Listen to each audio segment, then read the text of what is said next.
নবারুণের গলায় তীর মেরে যারা তার ক্ষতি করতে চেয়েছিল তাদেরকে আজ রথযাত্রার দিন সবার সামনে পুলিশের হাতে তুলে দেবে রাঙা। শুনেই ভয়ে শরীর খারাপ করতে থাকে বৃন্দার। এদিকে সুব্রত একটি মেয়ের সাথে সময় কাটাচ্ছিল। বৃন্দা তখন তাকে অন্য নাম্বার থেকে কল করে বলে যে রাঙা হয়তো সব জেনে গেছে। কোনো রকমভাবে তুমিও সন্দেহের নজরে নেই তো? যাই হোক, রাঙা কিছু করার আগে ওকে আমাদেরকে শেষ করে ফেলতে হবে। তুমি ছদ্মবেশে মেলায় এসো। আড়াল থেকে বৃন্দার কথাবার্তা রেকর্ড করে নেয় রাঙা। এদিকে সত্যজিৎ রাঙাকে কল করে জানায় যে ওই সাসপিশিয়াস নাম্বারটা আবার অ্যাক্টিভেট হয়েছিল, সেটাকে ট্যাপ করে আমরা বৃন্দা বোসের গলার আওয়াজ পেয়েছি। আমি এক্ষুনি আসছি ফোর্স নিয়ে তোমাদের বাড়িতে ওনাকে অ্যারেস্ট করতে। রাঙা বলে এখন না, মেলায় সুব্রত দা আসছে, আমার ক্ষতি করবে।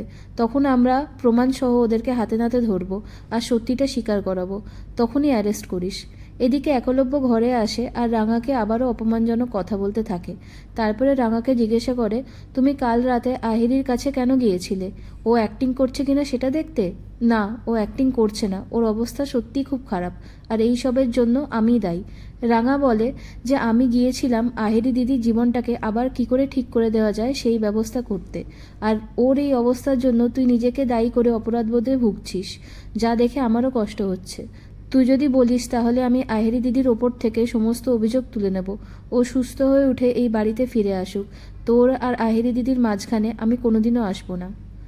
অন্যদিকে রথযাত্রার মেলায় সবাই এসে উপস্থিত হয়েছে। সত্যজিৎ ও তার টিম নিয়ে রেডি।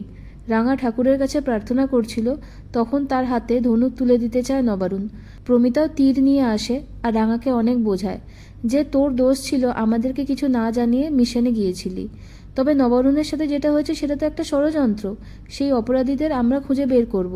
তীর ধনুক তো তোর শক্তি, আজ এই শুভ দিনে তুই এটা নিজের হাতে তুলে নে। রাঙা কিছুতেই তীর ধনুক নিতে চায় না।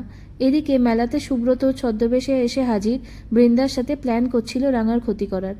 এরপরে প্রমিতা ফোনে কারোর সাথে কথা বলতে থাকে আর কিছু ইনস্ট্রাকশন দেয়। কিছুক্ষণ পরে কৃষ্ণা ছুটতে ছুটতে তাদের কাছে আসে আর জানায় একলব্যকে গুন্ডারা অ্যাটাক করেছে, যা শুনে অবাক হয়ে যায় রাঙা।